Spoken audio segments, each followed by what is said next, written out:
Bienvenue dans cette nouvelle vidéo dédiée aux règles de lecture en français. Aujourd'hui, on va explorer encore plus de subtilités qui vous aideront à prononcer les mots français comme un pro. Que vous soyez débutant ou que vous cherchiez à affiner votre maîtrise, ces astuces vous permettront de lire avec plus de confiance et d'aisance. Si vous avez aimé les règles qu'on a déjà vues, restez avec nous pour découvrir d'autres éléments essentiels pour améliorer votre prononciation et votre compréhension. Allez, c'est parti! En français, la combinaison GN correspond au son ENE en espagnol et se prononce comme NI dans le mot anglais canyon. Gagner, il a réussi à gagner le concours de cuisine. Montagne, la montagne est magnifique en hiver.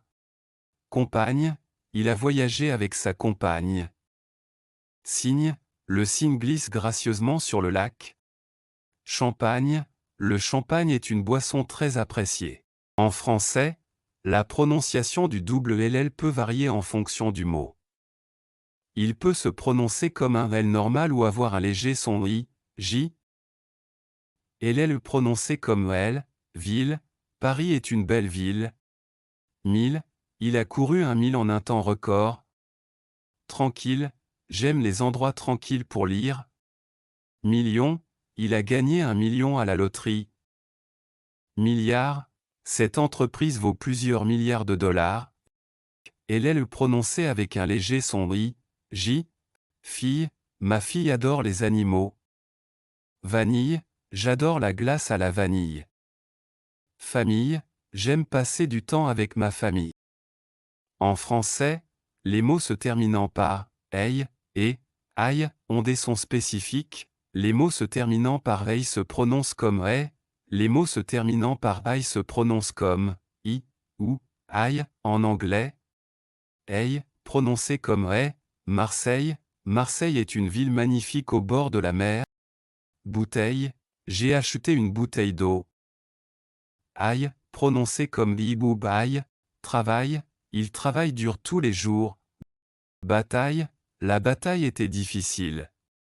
En français, lorsqu'un mot commence par la lettre H, cette lettre est muette et ne se prononce pas. C'est comme si elle n'existait pas, cela affecte aussi les articles et les liaisons. Homme, cet homme est très gentil.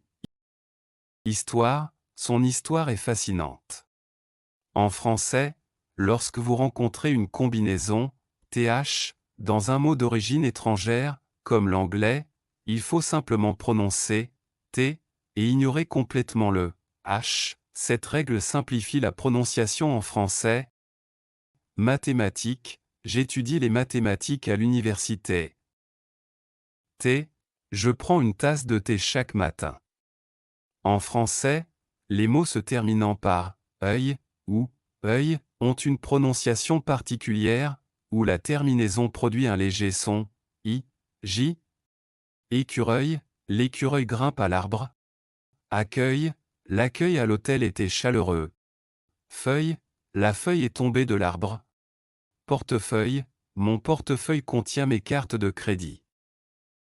En français, les mots se terminant par ouille se prononcent oui. Nouilles, j'ai cuisiné des nouilles pour le dîner. Andouille, il se comporte comme une vraie andouille. En français, il arrive souvent que la lettre T se transforme en S dans certains mots, surtout lorsque le mot équivalent en anglais a un son S ou SH. Nation, la nation française a une longue histoire de révolutions et de changements sociaux. Diplomatie, la diplomatie est essentielle pour maintenir des relations pacifiques entre les pays.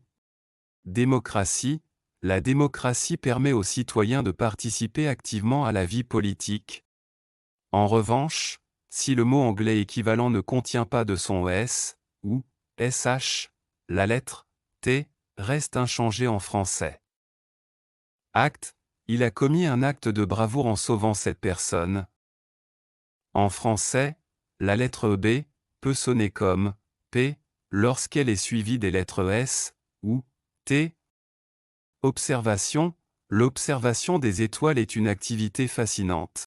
Obtenir, il est important de bien travailler pour obtenir de bons résultats.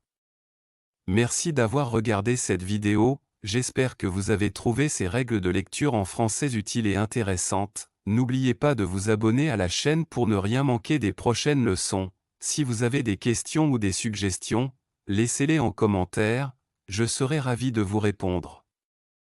À très bientôt pour de nouvelles découvertes linguistiques.